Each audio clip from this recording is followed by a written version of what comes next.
ईश्वर मेरे साथ है चैनल में आपका हार्दिक स्वागत है।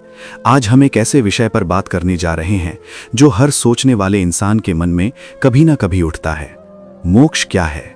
मोक्ष की प्राप्ति कैसे पाएं? ये कहानी नहीं बल्कि हर उस आत्मा की यात्रा है जो जीवन के शोर, इच्छाओं के जाल, दुख, संघर्ष और असंतोष से निकलकर शांति और सत्य की खोज में भटक रही है। इंसान जन्म लेता है तो उसके पास सब कुछ होता है, लेकिन उसे लगता है कि कुछ कमी है। वही कमी उसे दौड़ाती है, वही उसे रातों को जगाती है, वही उसे सवाल करने पर मजबूर करती है कि आखिर मैं कौन हूं, मैं क्यों हूं, मेरा उद्देश्य क्या है। इसी प्रश्न से शुरू होती है मोक्ष की तलाश। लेकिन विडंबना यह है कि इस तलाश में इंसान बाहर भटकता है, जबकि मोक्ष भीतर छुपा होता है। वो मंदिरों में जाता है, तीर्थों में जाता है, साधुओं के पास जाता है, ग्रंथ पढ़ता है, व्रत करता है, तप करता है, लेकिन फिर भी मन शांत नहीं होता, क्योंकि उसने अब तक खुद के भीतर झांक कर नहीं देखा। वो संसार छोड़ने की सोचता है, लेकिन अपने भीतर बसे अहंकार, वासनाओं, भय और लालच को छोड़ना नहीं चाहता।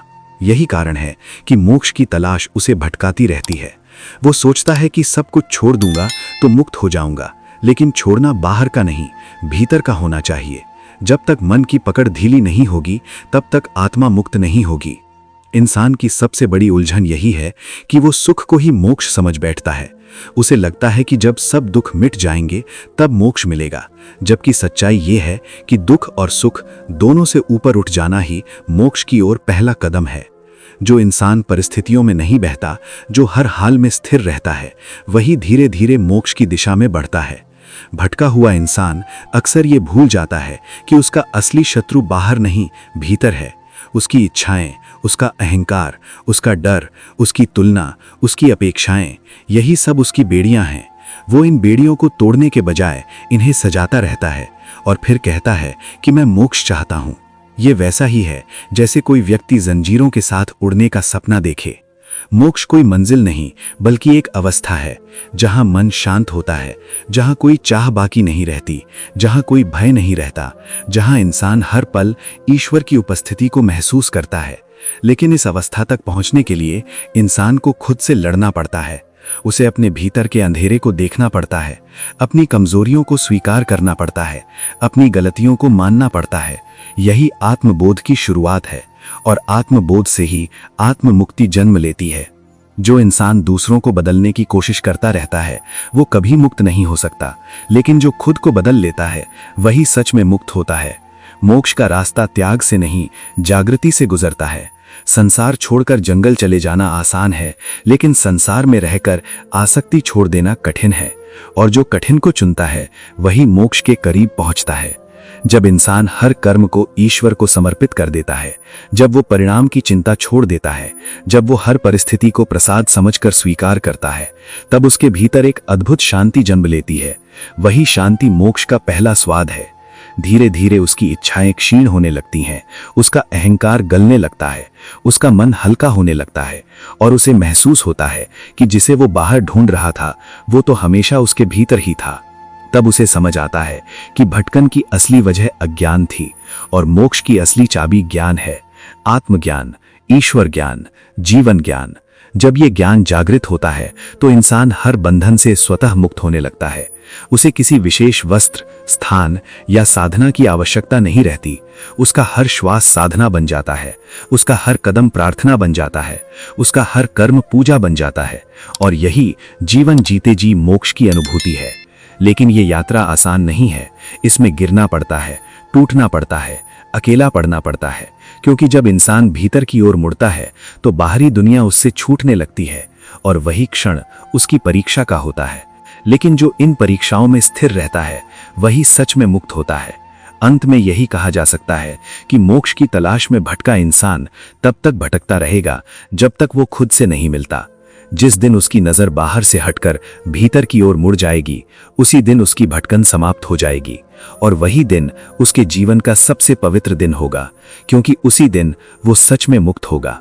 और जब इंसान इस सत्य को समझ लेता है तब उसके जीवन की दिशा ही बदल जाती है।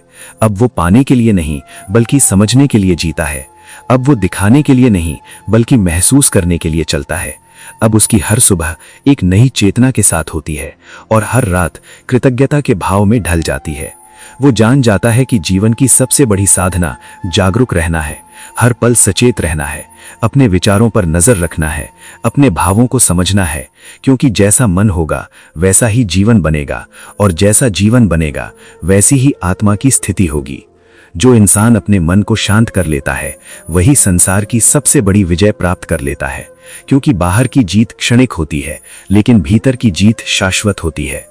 जब मन शांत होता है तब परिस्थितियां भी शांत लगने लगती हैं, तब समस्याएं चुनौती नहीं बल्कि सीख बन जाती हैं, तब दुख बोझ नहीं बल्कि मार्गदर्शन बन जाता है, तब हर अनुभव इंसान को तोड़ता नहीं बल्कि गढ़ता है। यही वो अवस्था है जहां इंसान भटकन से निकलकर बोध की ओर बढ़ता है, जहां उसे ये एहसास होने लगता है कि मैं शरीर नहीं हूं, मैं मन नहीं हूं, मैं विचार नहीं हूं, मैं तो वो चेतना हूं जो सबको देख रही है, जो सबको जान रही है। और यही अनुभूति मोक्ष का द्वार खोल देती है। लेकिन इस द्वार तक पहुंचने के लिए धैर्य चाहिए, समर्पण चाहिए और सबसे अधिक चाहिए स्वयं के प्रति ईमानदारी, क्योंकि जो खुद से झूठ बोलता है वो ईश्वर से भी दूर हो जाता है और जो खुद से सच्चा हो जाता है वही ईश्वर के सबसे करीब पहुंच जाता है।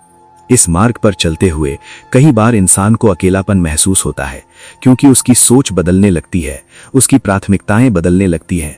जिन बातों के लिए वो पहले परेशान होता था अब वे छोटी लगने लगती हैं, और जिन बातों को वो पहले अनदेखा करता था अब वे गहरी प्रतीत होने लगती हैं। यही परिवर्तन उसकी साधना का प्रमाण होता है, यही संकेत होता है कि वो सही दिशा में आगे बढ़ रहा है। धीरे धीरे उसकी वाणी में मधुरता आने लगती है, उसके व्यवहार में करुणा आने लगती है, उसके कर्मों में पवित्रता आने लगती है और उसके चेहरे पर एक ऐसी शांति झलकने लगती है जिसे शब्दों में बांधा नहीं जा सकता। ये शांति किसी उपलब्धि से नहीं बल्कि त्याग से आती है, किसी संग्रह से नहीं बल्कि विसर्जन से आती है। जब इंसान भीतर जमे पुराने घावों को माफ कर देता है, पुराने अपराध बोध को छोड़ देता है, दूसरों से शिकायत करना त्याग देता है, तब उसका मन हल्का हो जाता है और यही हल्कापन उसे ऊपर उठाता है। जैसे गुब्बारे में से बोझ हटा दो तो वो स्वतः ऊपर उठ जाता है, वैसे ही जब आत्मा से अहंकार, द्वेष, ईर्ष्या, भय और लालच का बोझ हट जाता है तो वो स्वतः मुक्त होने लगती है।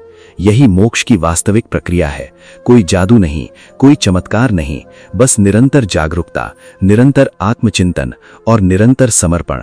इस यात्रा में इंसान को कई बार ठहरना पड़ता है, कई बार पीछे भी लौटना पड़ता है, लेकिन हर बार वो कुछ नया सीखता है, हर बार वो थोड़ा और परिपक्व होता है और यही परिपक्वता उसे अंततः उस बिंदु तक पहुंचाती है जहां न कोई प्रश्न बचता है, न कोई शिकायत, न कोई अपेक्षा, न कोई भय, बस एक गहरी शांति, एक पूर्ण स्वीकार और एक अटूट विश्वास कि जो है वही सर्वोत्तम है।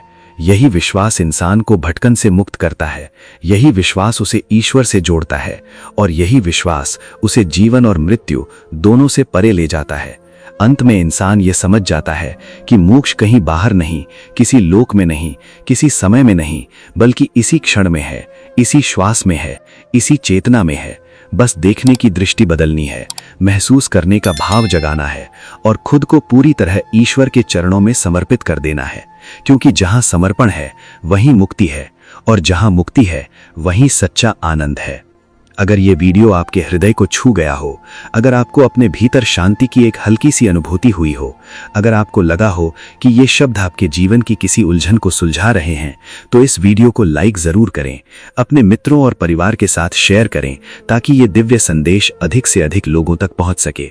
और ऐसे ही आध्यात्मिक, प्रेरणादायक और आत्मा को जागृत करने वाले वीडियो पाने के लिए ईश्वर मेरे साथ है चैनल को अभी सब्सक्राइब करें, बेल आइकन दबाएं ताकि हर नई वीडियो की सूचना आपको सबसे पहले मिले और कमेंट में जरूर लिखें ईश्वर मेरे साथ है, क्योंकि जब आप ऐसा लिखते हैं तो आपकी चेतना उस दिव्य शक्ति से जुड़ती है। ईश्वर आपके साथ है। धन्यवाद।